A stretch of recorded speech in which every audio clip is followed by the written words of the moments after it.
Our next guest says he's looking to work with Republicans to come to a resolution. Joining us now, House Democratic leader Hakeem Jeffries, New York Congressman. Leader Jeffries, it's great to have you on once again. Good morning. Great to be back.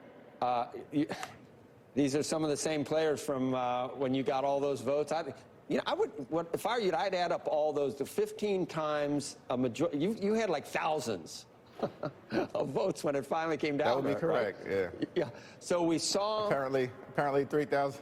Yeah. You want to say apparently 3,179 votes, but who's counting? Oh, my. You had the number ready to go. That's perfect. So we know that Speaker McCarthy and Congressman McHenry hope springs eternal for getting votes, but we can see that there are sometimes votes that you're counting that might not be there when you need them. Do you have confidence in what Congressman McHenry just said? You think they can pass something in the next couple of weeks?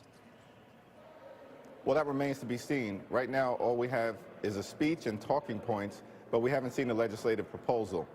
The first thing that we need to do is to make sure that we cleanly raise the debt ceiling to avoid a default on our nation's debt for the first time in our history. It would have catastrophic consequences. Even the flirtation with a default is going to hurt everyday Americans. It risks raising car payments. It risks raising home mortgage payments. It risks raising student loan debt payments. It will hurt everyday Americans and crash our economy at a very fragile time, particularly in the immediate aftermath of the regional banking crisis.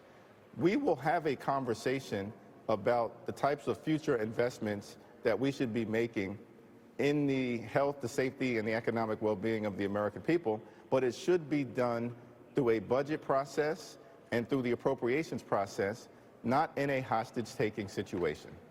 Right, but we know that there are some issues in terms of where the debt is, and you've got one side that is definitely taking this position. You've seen that they are, and you just outlined what your position is with the clean debt rate. So we know that we're here, and you say you do want to negotiate. Here's a quote just out of an op-ed today. The Speaker's requests are hardly radical, just returning to the federal government, the spending levels of the bad old days, fiscal 2022. These are reasonable limits, the 1% annually over 10 years, and reasonable limits, and that a reasonable negotiation, which is what Speaker McCarthy is asking for, is not outlandish with President Biden.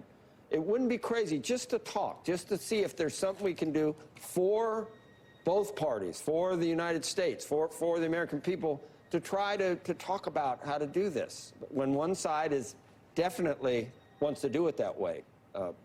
Leader? Well, here's what we're dealing with.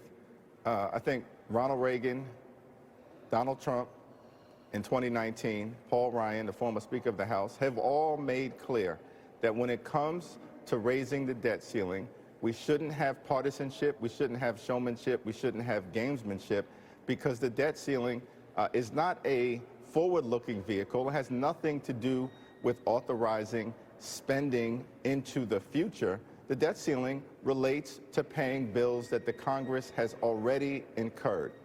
That is why the full faith and credit of the United States is at risk because of the threatening of a default.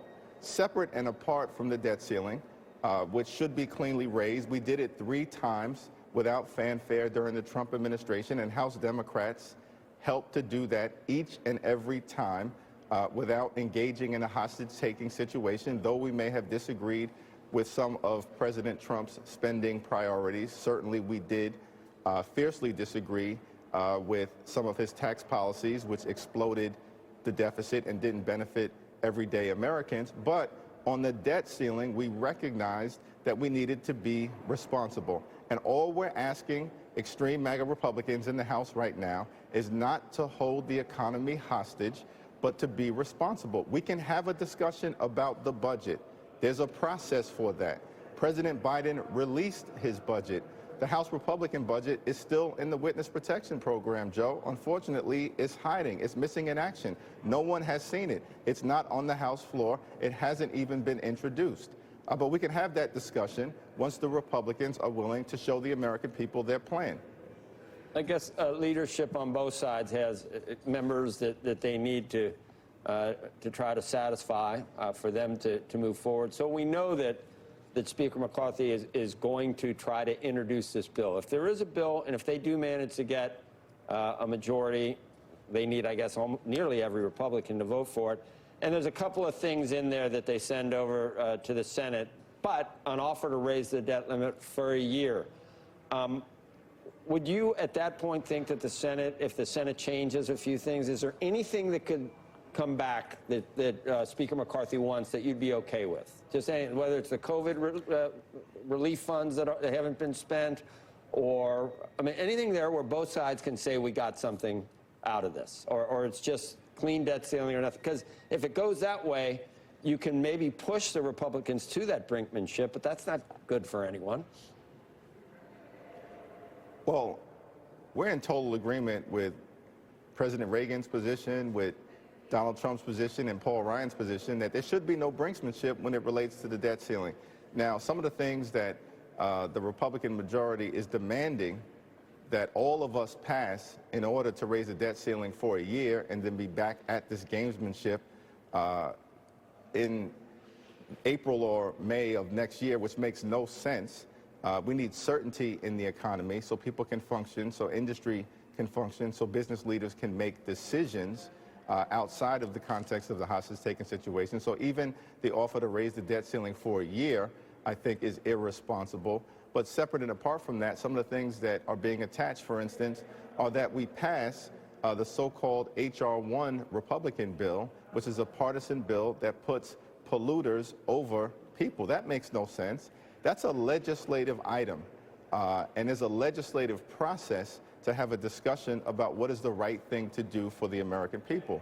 We certainly shouldn't entertain cuts to Social Security and Medicare and Medicaid and veterans benefits and things of this nature that some of the extreme MAGA Republicans in the House majority would like to do and are demanding be done in order to pass the debt ceiling. That is all irresponsible.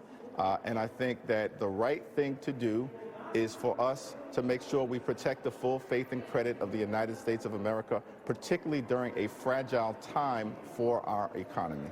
Right. But there are times where, I mean, some of these things, I think that almost anyone on either side of the aisle would say, yeah, I can live with that.